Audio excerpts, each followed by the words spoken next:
Salut à toutes et à tous. Aujourd'hui, les amis, on se retrouve pour une nouvelle vidéo de comment pêcher ce poisson. Et avant de commencer, je voudrais tous que vous laissiez un petit abonnement et un like, ça me ferait grave plaisir. Il y a juste à faire ça et je vous demande rien d'autre à part d'activer la cloche pour en manquer aucune de mes vidéos car la saison c'est la rentrée et du coup je veux quand même en profiter pour partager mes expériences pour pêcher ces poissons là.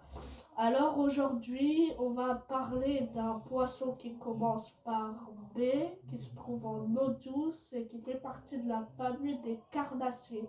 Vous avez 3 secondes pour le deviner. 3, 2, 1. Et bah si vous avez trouvé, écrivez dans les commentaires et c'était le brochet. Ceux qui ont réussi, écrivez brochet dans les commentaires. Et du coup, on va parler de comment le pêcher. On va commencer de comment pêcher et quelle heure choisir. Alors, si vous voulez pêcher en surface, le mieux qui sera à prendre, ça serait le stick bait. Et le stick bait, c'est très bien car les brochets se trouvent principalement dans les herbiers, des endroits hauts. Du coup, en surface, vous avez beaucoup de chances d'attraper un brochet. Et si vous voulez par contre pêcher au milieu de votre étang ou du lac, et bah ça serait mieux à privilégier un des meilleurs leurres, le stick bait. Le stick, le spinnerbait, je veux dire. Le spinnerbait est le meilleur leurre. Bon, vous pouvez aussi prendre un chatterbait, mais le spinnerbait reste mieux. Puis après, si vous voulez pêcher au fond, certains brochets plongent au fond pour y rester, et bah vous pouvez pêcher avec des leurres souples et avec des plombages qui correspondent à la profondeur de votre lac ou étang. Et du coup, les brochets se mettent au fond souvent en hiver pour se cacher des blocs de glace qui peut leur bloquer un chemin s'ils se trouvent dans un coin isolé du lac.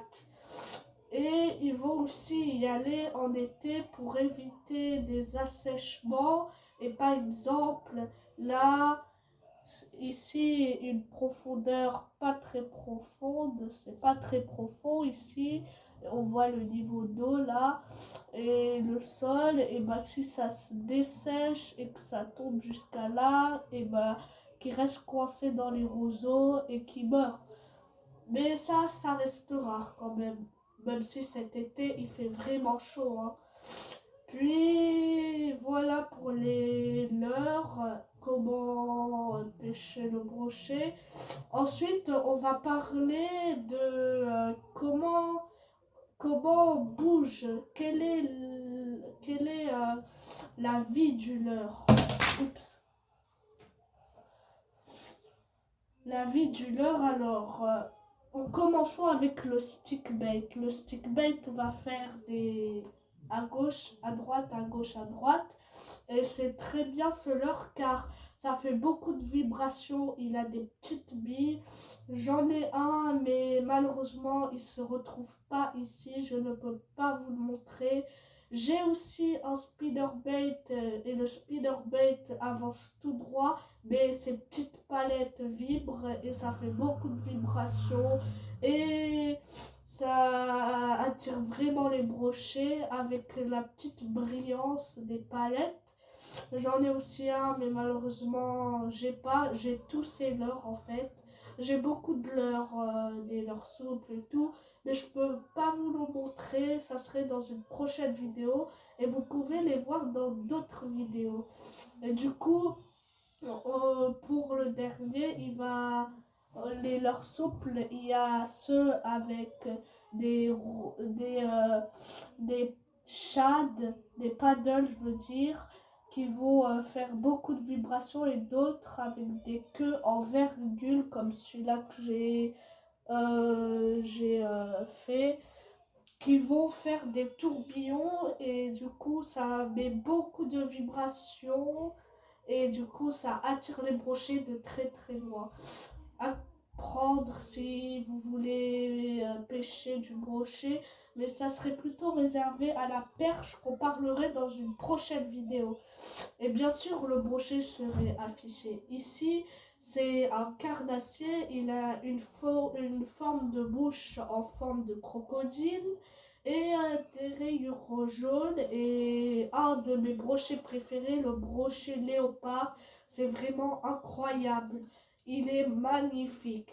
Du coup, ensuite, on va parler de son agressivité. Et bien sûr, le brochet, c'est très très agressif. Ça reste un carnassier. Il a des dents, du coup, évitez d'essayer de prendre à la main votre leurre. Prenez plutôt des pinces ou des dégorgeoirs pour enlever les leurres ou les hameçons parce qu'on peut très bien le pêcher avec des hameçons. Mais ça, c'est avec de l'appât spécial, soit avec du vif ou soit avec des vers. Et je vous en parlerai dans une prochaine vidéo, bien sûr.